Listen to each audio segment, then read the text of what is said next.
నమస్కారం TV news bulletin కు స్వాగతం. సమరదీక్షలో కేసీఆర్ చేసిన ప్రసంగంపై కాంగ్రెస్ ఎంపీ ఉండవల్లి తీవ్ర ఆగ్రహం వ్యక్తం చేశారు. నెహ్రూ నుంచి సోనియా దాకా గాంధీ కుటుంబంపై కేసీఆర్ చేసిన వ్యాఖ్యలను ఆయన ఖండించారు. ఉద్రిక్తతలను రెచ్చగొట్టడమే కేసీఆర్ ఉద్దేశమన్నారు. కేసీఆర్ నాయకత్వంలో తెలంగాణ రాదని జోస్యం చెప్పారు. 2014 దాకా ఉద్రిక్త వాతావరణాన్ని కొనసాగించి ఓట్లు సీట్లు సాధించి తర్వాత సెటిల్మెంట్లు చేసుకోవటమే కేసీఆర్ లక్ష్యమని ఆయన విమర్శించారు.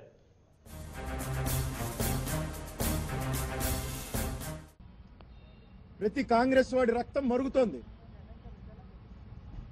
నీ డిమాండ్ ఏంటి, నీ కోరిక ఏంటి, నీ కారణం ఏంటి మాట్లాడాలి కానీ ఇందిరమ్మని మాట్లాడేటువంటి స్థాయి మనకుందా అనేటువంటి ఆలోచన చేసుకోకపోతే ఈ దేశం కోసం ప్రాణాలు ఇచ్చినటువంటి మనిషి అటువంటి అమ్మని, ఇందిరమ్మని మీరు నానా మాటలనే పరిస్థితికి వచ్చారంటే మీకు ఈ సమస్య సెటిల్మెంట్ ఇష్టం లేదు. మీరు కాంగ్రెస్ వాళ్ళని అవమానించారు.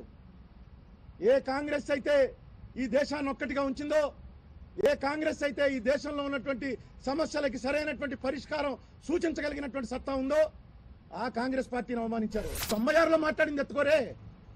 నిన్నగాక మొన్న 96లో అసెంబ్లీలో జోనల్ సిస్టమ్ రద్దు చేయండి, 6 పాయింట్ ఫార్ములా రద్దు చేయండి, మనమే పెట్టుకుంటున్నాం, ఇవన్నీ కంపల్షన్స్, స్టేట్ డెవలప్ అవ్వాలి అని మీరు చెప్పిన మాటలు మీరే కోవలోకి వస్తారు. జవహర్లాల్ నెహ్రూ, ఇందిరాగాంధీ, సోనియా గాంధీ వీళ్ళని గురించి మాట్లాడేటప్పుడు మీరే కోవలోకి వస్తారని నేను ప్రశ్నిస్తున్నాను. మీరు నిన్న చెప్పిన ప్రతి మాట పచ్చి అబద్ధం. కేవలం ఉద్రిక్తతలు రెచ్చగొట్టేటువంటి ఉద్దేశంతో మాట్లాడారు. 1400 టీఎంసీ దోపిడీ చేస్తున్నామన్నారు. అసలు ఆంధ్రప్రదేశ్లో తెలంగాణకి, ఆంధ్ర ప్రాంతానికి వచ్చేటువంటి కృష్ణా గోదావరి నదుల మొత్తం వాటర్లో ఎంత వాటర్ కన్జ్యూమ్ చేస్తున్నామో తెలుసా? ఎలకేషన్ ఎంత ఉందో తెలుసా? 1144 టీఎంసీ మనం కన్జ్యూమ్ చేస్తుంటే ఇద్దరం కలిసి 1400 టీఎంసీ దోపిడీ చేస్తే నిన్ను దొంగనమా అంటున్నావు. ఈయన నాయకత్వంలోనే వెళ్తే ఎప్పటికీ కూడా తెలంగాణ ప్రాంత వాసుల ఆలోచనలు ఏవి కూడా సఫలం కావు. ప్రత్యేక తెలంగాణ కోరుకోవటానికి మీకు ఏ విధమైనటువంటి చట్టబద్ధమైన, రాజ్యాంగబద్ధమైనటువంటి రైట్ ఉందో ఆ రైట్ని భారత ప్రజలందరూ గౌరవించే పద్ధతి తీసుకురావాలి. కానీ కాంగ్రెస్ వాళ్ళని తిట్టి, తెలుగుదేశం వాళ్ళని తిట్టి, మొత్తం తెలంగాణలో ఉన్నటువంటి అన్ని రాజకీయ పార్టీలని తిట్టి 2014 వరకు ఈ ఉద్యమాన్ని బతికించి ఉంచితే 2014లో ఎక్కువ సీట్లు వస్తాయి, అప్పుడు సెటిల్మెంట్ చేసుకుందాం అనే ఆలోచనతోటే ఈ చంద్రశేఖరరావు గారు నడుస్తున్నాడు. తెలంగాణ ప్రాంతానికి తీరని ద్రోహం చేస్తున్నటువంటి వ్యక్తి అంటే ఎవరైనా ఉంటే అది కేసీఆరే ఆ ద్రోహం చేస్తున్నాడు. ఎవరైనా నాలాంటి వాళ్ళు చిన్న రాష్ట్రాలు ఏర్పడితే తప్పేంటాయా అనేటువంటి మనుషులు ఎవరైనా ఉంటే మా నోరు కూడా ముగించేటువంటి ప్రయత్నం చేస్తున్నాడు. లాజిక్ మాట్లాడగలిగిన వాళ్ళు కూడా అతన్ని అసహించుకోవడం ద్వారా తెలంగాణ ప్రజల మీద దాని డైవర్షన్ పడాలనేటువంటి ఆలోచన చేస్తున్నాడు. అసెంబ్లీలో పార్లమెంట్ సభ్యులు రాజీనామా చేయాలా? అసెంబ్లీలో బిల్లు పెట్టాలి, పార్లమెంట్లో బిల్లు పెట్టాలా? బిల్లు పెట్టే టైంకి వీళ్ళు ఎవరు అక్కడ సభ్యులుగా ఉండకూడదా? ఏమి లాజిక్ అండి ఇది? ఎలా మాట్లాడుతున్నారు? ఏమి దృష్టిలో మాట్లాడుతున్నారు? ఒక పక్కనేమో బిల్లు పెట్టండి అనేది ఈయన మొదటి ప్రతిపాదన, రెండో పక్కనేమో వీళ్ళంతా రాజీనామాలు చేయాలట. అంటే తెలంగాణ గురించి ఎవడో మాట్లాడేవాడు అసెంబ్లీలో కానీ పార్లమెంట్లో కానీ ఉండకూడదనమాట. తెలంగాణ ప్రజలకి ఆలోచన ఉంది కాబట్టి, ఈయన మాటలన్నింటినీ నమ్మట్లేదు కాబట్టి ఈవేళ శాంతి భద్రతలతో ఉంది. కానీ లేకపోతే తలలు తెగిపడతాయి, నాలుకలు చీరేస్తాం, కుత్తుకలు కోసేస్తాం. ఈ మాటలు మాట్లాడితే చంద్రశేఖరరావు గారు మీరు ఎక్కడికి వెళ్తున్నారో తెలుసుకోండి. మీతో పాటు మిమ్మల్ని నమ్మిన వాళ్ళని ఎటు తీసుకెళ్తున్నారో తెలుసుకోండి. నిన్న ఆయన మీటింగ్లో మాట్లాడినటువంటి వాటర్ గురించి కానీ, కోల్ గురించి కానీ, ఇండియాకి స్వాతంత్రం వచ్చినటువంటి విషయంలో కానీ, ఏ విషయంలోనా సరే ఆయన మాట్లాడిన ప్రతి మాట అబద్ధం. సాక్ష్యాధారాలతో నిరూపించడానికి సిద్ధంగా ఉన్నాను. ఎక్కడికి రమ్మంటే అక్కడికి వస్తాను, పోతే పోతుంది, తల తెగ్గొట్టేస్తాం అంతే కదా. తలలు తెగ్గొట్టుకునే పార్టీ మాది. దేశం కోసం ప్రాణాలు ఇవ్వడానికే వచ్చాం మేము. సన్నాసిని పిలిచావే, రాజకీయ నాయకుడు సన్నాసిగానే ఉండాలి. రాజకీయ నాయకుడు పిల్లలు, వాళ్ళ భవిష్యత్తులు, వాళ్ళ రాజకీయ జీవితాలు. ఇది కాదు రాజకీయ జీవితం అంటే. ఇందిరాగాంధీ, రాజీవ్ గాంధీ, సోనియా గాంధీ, ఈవేళ రాహుల్ గాంధీ, ఏంటి వాళ్ళ ఆస్తులు, ఏంటి వాళ్ళ జీవితాలు? ఒక్కసారి వెళ్ళి వెబ్సైట్లోకి వెళ్ళి చూడు.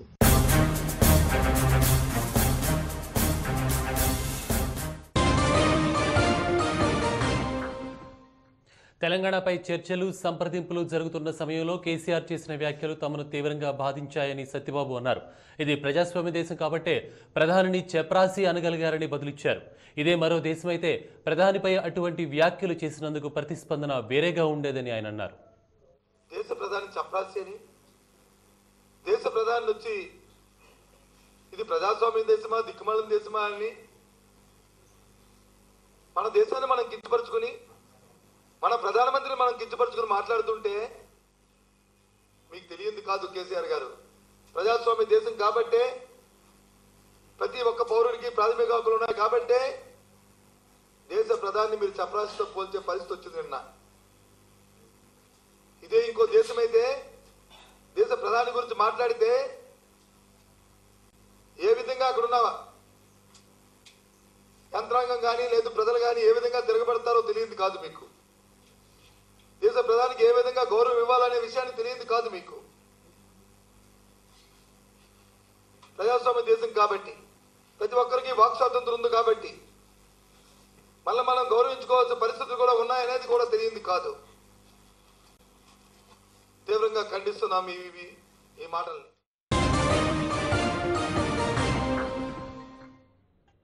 చిత్తూరు జిల్లాలో సమైక్య నినాదం మారుమోగుతోంది. సమైక్యాంధ్రకు మద్దతుగా విద్యార్థులు, రాజకీయ నేతలు రోడ్డెక్కారు. చిత్తూరు ఎమ్మెల్యే సీకే బాబు సమైక్యాంధ్రకు సంఘీభావం తెలిపారు. వ్యాపారులు కూడా ఉద్యమానికి మద్దతుగా ముందుకు వచ్చి దుకాణాలను స్వచ్ఛందంగా మూసివేశారు.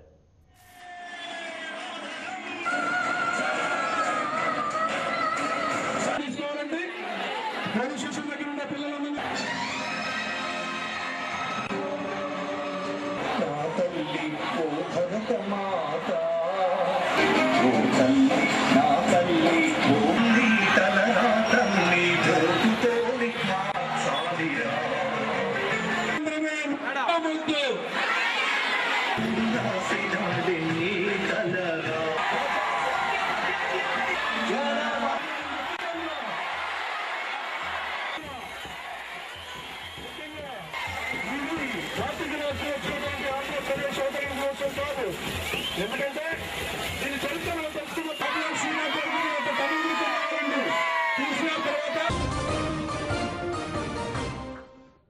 విశ్వరూపం సినిమాను నిషేధించాలని డిమాండ్ చేస్తూ పాపులర్ ఫ్రంట్ ఆఫ్ ఇండియా సంస్థ కర్నూలులో కమల్ హాసన్ దిష్టిబొమ్మను దగ్ధం చేసింది. థియేటర్లలో ఈ సినిమా ప్రదర్శనలు నిలిపివేయాలని ఆ సంస్థ ఉపాధ్యక్షుడు హబీబుల్లా డిమాండ్ చేశారు. సినిమాలలో ముస్లింలను, బ్రాహ్మణులను కించపరచడం ఫ్యాషన్ అయిపోయిందని ఆయన విమర్శించారు.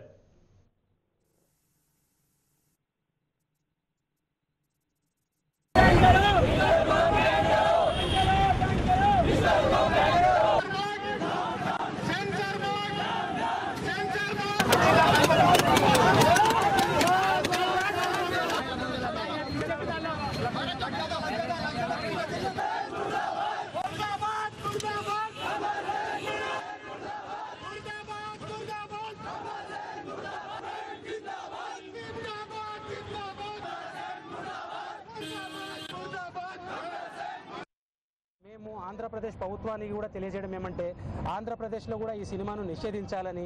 ఎందుకంటే భారతదేశంలో ప్రతి మతస్థులు కుల మతాలకు అతీతంగా ఇక్కడ జీవిస్తున్నారు. ఎవరి మనోభావాలను దెబ్బతీసే విధంగా సినిమాలు మనము తీయకూడదు. అలాగే దేనికైనా రెడీలో బ్రాహ్మణులను కించపరిచే విధంగా సినిమాను తీశారు. ఉమెనిస్ బ్రాహ్మణిజంలో కూడా బ్రాహ్మణులను కించపరిచే విధంగా సినిమాలు తీశారు. అలాగే ఈరోజు ముస్లింలను కించపరిచే విధంగా సినిమా విశ్వరూపం ఉంది. ఇలాంటి సినిమాల ద్వారా ఉగ్రవాదము, టెర్రరిజము పెరిగే అవకాశాలు ఉన్నాయని ఇలాంటి సినిమాలు తీసి తెలియని వాళ్లకు ఇంకా తెలిపి ఈ విధంగా మనం చేయాలని చూపించేటట్టు ఉంది. మరియు ముస్లింలను జిహాదీలుగా చిత్రీకరిస్తున్నారు. జిహాద్ గురించి తెలియని వాళ్ళు తెలుసుకొని జిహాద్ గురించి మాట్లాడితే మంచిగా ఉంటుందని మేము చెప్తున్నాము. సహకార ఎన్నికల్లో దుమ్ము రేపాలని టీడీపీ భావిస్తోంది. బాబు రుణమాఫీ ప్రచారం, పాదయాత్ర ఫలితాలనిస్తాయని తెలుగు తమ్ముళ్లు ఆశపడుతున్నారు. రాష్ట్రంలో పార్టీకి పూర్వ వైభవం తీసుకురావడానికి ప్రయత్నాలను ముమ్మరం చేశారు. గెలిచిన డైరెక్టర్లు జారిపోకుండా క్యాంప్ రాజకీయ వ్యూహరచనలో ఉన్నారు పార్టీ నేతలు.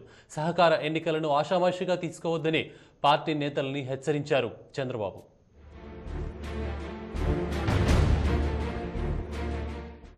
ఏకగ్రీవంగా ఎన్నికైన సహకార సంఘాలలో టీడీపీ హవా కొనసాగిస్తోంది.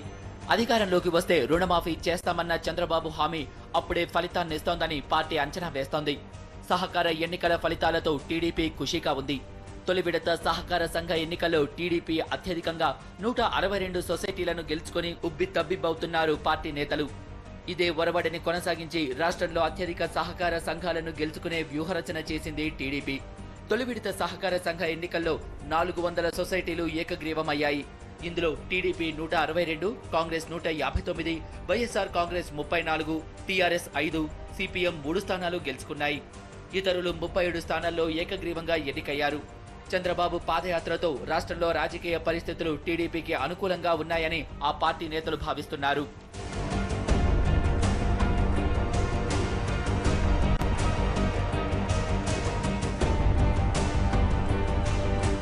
క్షేత్రస్థాయిలో రాజకీయంగా అత్యధిక ప్రాధాన్యత ఉన్న చోట్ల సత్తా చాటితే రాష్ట్రంలో మళ్లీ బలం పుంజుకోవచ్చని టీడీపీ అభిప్రాయపడుతోంది. పార్టీ అధినేత చంద్రబాబు కృష్ణా జిల్లా నేతలతో టెలికాన్ఫరెన్స్ నిర్వహించారు. ఎట్టి పరిస్థితుల్లో ఆషామాషిగా తీసుకోరాదని హెచ్చరించారాయన. గెలిచిన డైరెక్టర్లు వేరే పార్టీల వైపు పోకుండా క్యాంపులు నిర్వహించడానికి అధినేత గ్రీన్ సిగ్నల్ ఇచ్చారని తెలుస్తోంది. పోటీ పడుతున్న టీడీపీ అభ్యర్థులందరికీ అండగా ఉండాలని పార్టీ నేతలను చంద్రబాబు ఆదేశించారు. ఇప్పుడు గెలిచిన వారే వచ్చే అసెంబ్లీ, లోక్సభ ఎన్నికల్లో పార్టీ విజయానికి సహకరిస్తారన్నది అధినేత అంచనా. పార్టీ రాష్ట్ర కార్యాలయంలో ఇన్ఛార్జ్ తొండెపు దశరథ జనార్దన్ ఎప్పటికప్పుడు సహకార ఎన్నికల వ్యవహారాలను సమీక్షిస్తున్నారు. జిల్లాలో గెలుపొందిన సొసైటీల సంఖ్యను అనుసరించి డీసీసీబీ అధ్యక్షునిగా ఎవరిని రంగంలోకి దింపాలో నిర్ణయించే అవకాశం ఉంది. పశ్చిమ గోదావరి డీసీసీబీ అధ్యక్ష పదవికి తణుకు మాజీ ఎమ్మెల్యే వైటీ రాజాను రంగంలోకి దించాలని టీడీపీ నిర్ణయించింది. ఇప్పటికే ఏకగ్రీవంగా ఎన్నికైన పార్టీ సానుభూతి పరులను కాపాడుకోవడం టీడీపీకి ఛాలెంజ్ గానే చెప్పాలి. అధికార పార్టీ వైపు ఆకర్షితులు కాకుండా క్యాంపు రాజకీయాలను అనుసరించాలని భావిస్తోంది టీడీపీ.